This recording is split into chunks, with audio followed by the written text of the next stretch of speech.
नमस्कार, मैं ब्रजराज सिंह और आप देख रहे हैं फ्रंट न्यूज 24, जिसमें आपका बहुत बहुत स्वागत है। आज की एक और बड़ी खबर सुप्रीम कोर्ट से आई है, दिल्ली से।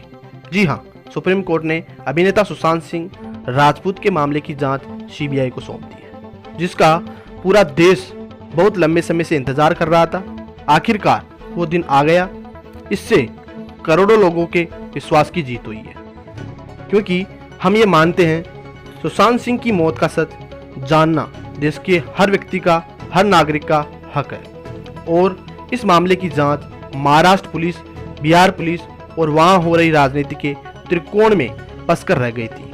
लेकिन आज सुप्रीम कोर्ट ने हफ्ते से चल रहे दो राज्यों के झगड़ों को एक झटके में समाप्त कर दिया। सीबीआई एक केंद्रीय जांच एजेंसी है, इसलिए अब इस मामले की निष्पक्ष जांच हो पाएगी और इस पर राजनीति की गुंजाइश अब बहुत कम हो जाएगी। सुप्रीम कोर्ट फैसले की 4 बड़ी बातें आपको हम बताते हैं, जिससे आप समझ पाए कि सुप्रीम कोर्ट में क्या हुआ। पहली बात, सुशांत सिंह के केस में बिहार पुलिस ने जो एक एफआईआर दर्ज की थी, वो किसी भी तरह से गलत नहीं थी। बिहार सरकार द्वारा सीबीआई जांच की सिफारिश करना भी कानून सही था। अब सीबीआई की जांच में मुंबई पुलिस पूरा सहयोग करे और इस केस से जुड़े सभी दस्तावेज सीबीआई को सौंप दे। यह बातें सारी सुप्रीम कोर्ट ने आज कही है।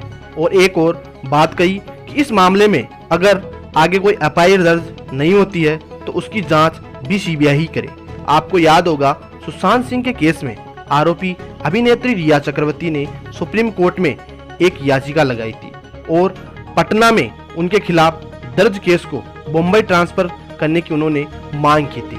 रिया ने कोर्ट में यह भी कहा था कि बिहार पुलिस की जांच को आधार बनाकर इस केस में सीबीआई केस की जांच को सिफारिश करना गैरकानूनी है। लेकिन सुप्रीम कोर्ट ने ना तो रिया की पक्ष की कोई दलील चली और न ही महाराष्ट्र सरकार की दलील सुप्रीम कोर्ट के सामने टिक पाई। सुप्रीम कोर्ट ने अपने फैसले में 3 अहम टिप्पणियां की है। वो जो पहली टिप्पणी है वो इस प्रकार है। कोर्ट ने यह कहा कि सुशांत सिंह राजपूत एक प्रतिभाशाली अभिनेता थे। पूरी क्षमता दिखाने से पहले ही उनकी मौत हो गई। सुशांत के परिवार के लोग, उनके दोस्त लोग और उनके फैंस उनकी मौत की जांच के नतीजे का इंतजार कर रहे हैं। इस तरह कई तरह की चल रही अटकलें खत्म हो सके। कोर्ट ने दूसरी टिप्पणी यह की है, इस मामले में निष्पक्ष प्रभावी जांच बहुत जरूरी है। इससे सुशांत सिंह के पिता को भी न्याय मिल पाएगा, जिन्होंने अपना बेटा खोया है। कोर्ट की तीसरी अहम टिप्पणी इस प्रकार है कि सच जब रोशनी में आता है, न्याय सिर्फ जिंदा व्यक्ति को ही नहीं मिल पाता, बल्कि न्याय उसे भी मिलता है जो अब इस दुनिया में नहीं। इस टिप्पणी के बाद फैसले में सत्यमेव जयते लिखा गया।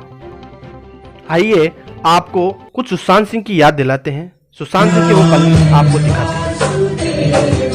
श्री कृष्ण गोविंद हरे मुरारे, हे नाथ नारायण वासुदेव।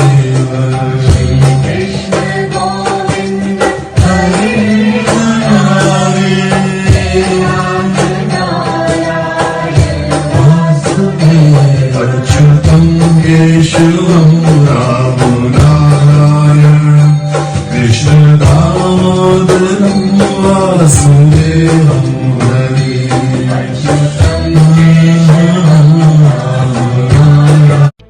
और आज यह भी बड़ी खबर आई है कि सुशांत सिंह के केस की जांच करने वाली सीबीआई टीम को मुंबई में 7 दिन से ज्यादा रुकने के लिए बीएमसी से मंजूरी लेनी पड़ेगी, तभी उसे क्वारंटीन से छूट मिलेगी। इसलिए हम मानते हैं इस मामले में राजनीतिक और आपसी टकराव अब बिल्कुल खत्म हो जाना चाहिए। महाराष्ट्र हो या बिहार, अब दोनों राज्य सीबीआई का सहयोग करें, क्योंकि सबसे महत्वपूर्ण यह है कि सुशांत सिंह की मौत का सच इस देश के सामने आना चाहिए। आपको बता दें, इससे पहले देश में इतना प्रेशर एक व्यक्ति की मौत को लेकर कभी नहीं बना होगा जितना सामाजिक दबाव इस बार बना है। आप सभी को यह भी पता चल गया है कि समाज जब कोई दबाव डालता है, देश का एक एक परिवार उस परिवार में बेटे सदस्य एक जब देश में जितने भी माताएं, जितने भी बहनें, सारे लोग जब एक चीज को जानना चाहते हैं तो उसका कितना दबाव पड़ता है, और वह दबाव सुप्रीम कोर्ट को भी महसूस करती है और वह दबाव सरकारें भी महसूस करती है। Bureau report, front news 24। इस खास पेशकश में इतना ही। दीजिए इजाजत। नमस्कार।